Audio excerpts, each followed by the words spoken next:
morning, Fairfield Christian. Hope you guys have had an awesome weekend. It's now Monday again, and it's time for our scripture memorization. So we're continuing on with the story. If you remember where we left off last week, the Israelites had sinned, and they did not go into the land of Canaan as God instructed them to because 10 of the spies gave a bad report.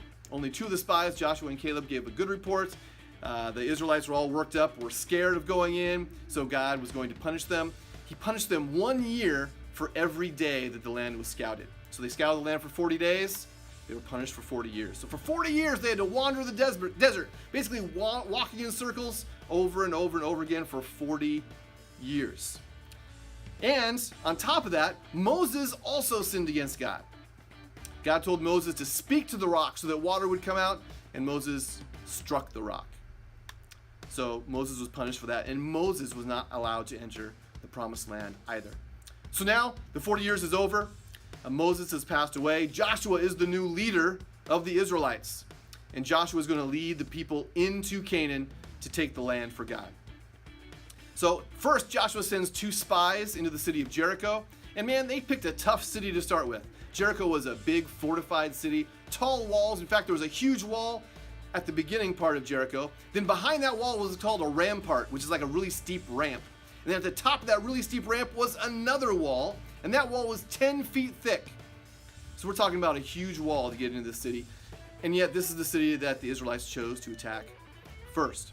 So the 2 spies go into the city. They're scouting out the city. The king of Jericho finds out that the 2 spies are in there. He sends troops out to find them. They hide with Rahab. Rahab decides to allow the spies to hide in her home, and then she hides them on her roof and then helps them escape. And in return, Rahab says, I just want you to promise that you will save me and my family when the Israelites come to destroy the city. Because we have seen what God has done. The word is spreading. Everybody in this region knows what God has done for the Israelites, including letting them go through the Red Sea and all the other miracles that have taken place for the Israelites. The word is getting out. The God of the Israelites is powerful, and the people of Jericho are actually pretty afraid. So the spies get out. They go back to the Israelites. They give their reports, and eventually the Israelites come to the city of Jericho. They have to follow some strange commands. They have to march around the city once for 6 days, and on the 7th day, march around the city 7 times. Then they give out a huge shout and blow their trumpets, and God brings the walls down. It's pretty incredible. God defeated the city of Jericho for them.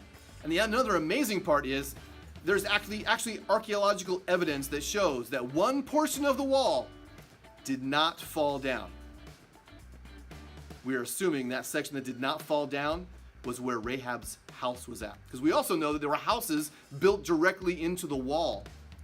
And so it's pretty incredible that the Bible version matches the archaeological version of what took place.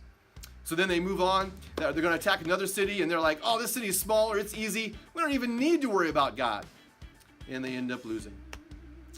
Some of the Israelites are killed. Then it turns out that some of the Israelites did not follow God's commands. They had stolen things from Jericho when God had told them, don't take anything for yourself from Jericho. Don't take any of the plunder for yourself. They did that anyway, and they ended up sinning.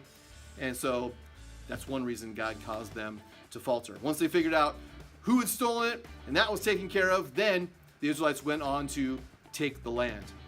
And they took quite a bit of the land, and then they divided the land among all the tribes. And things seem to be going fairly well. And that takes us through the book of Joshua. Joshua is really about the conquest of the land of Canaan. Except one little matter is that the Israelites didn't take all of the land. They left some of the inhabitants there in the land that God had told them was supposed to be theirs. And that's going to cause some problems down the road. But our scripture verse this week is out of the book of Joshua, and this is when they're preparing to go in. And Joshua is trying to pump them up, trying to get them ready, because there are going to be some battles that are coming along. So this is what Joshua tells the people. Joshua chapter 1, verses 7 through 9. Be strong and very courageous. Be careful to obey all the instructions Moses gave you. Do not deviate from them, turning either to the right or to the left. Then you'll be successful in everything you do. Study this book of instruction continually. Meditate on it day and night, so you will be sure to obey everything written in it. Only then will you prosper and succeed in all you do. This is my command. Be strong and courageous. Do not be afraid or discouraged, for the Lord your God is with you wherever you go. Once again, we see that same theme come up that we've seen in previous verses that we've memorized this year. Don't be afraid. God is with you. Be strong and courageous. Even when God asks you to do crazy things, he's asking them to walk around the city a bunch of times and then shout and blow a bunch of trumpets. And that's how he's going to defeat the city of Jericho. Sounds crazy, right? But with God, it doesn't matter how crazy it sounds. If he's asking you to do it, just do it. Because if God is with you, he's going to make it make sense. No matter what it is, throughout your life, no matter how crazy it sounds, do what God is asking you to do. I became a tiger trainer at one point in my life. How crazy is that? And then I went from being a tiger trainer to a teacher. How crazy is that? That is not the normal route that most people take to become a teacher. Yet that was the route God had me take. So whatever path God has you on, whatever route he has you take, whatever plan God has for your life, no matter how crazy it sounds, follow God's plan. Because while it may sound nuts, sometimes that's just the way God does things. Does things a little bit different. Does things outside of the norm. That's what God is asking the Israelites to do. Don't do things how you think they should be done. Do them how I'm telling you to be done, and things will go okay. All right? We'll talk about this more throughout the week. We'll talk about it in chapel as well. If you guys have any questions about it, ask your teachers about it. They can talk about this stuff even more in class. It's a great topic to be talking about throughout the week. Hope you guys have a fantastic week. I'll see you around campus. God bless.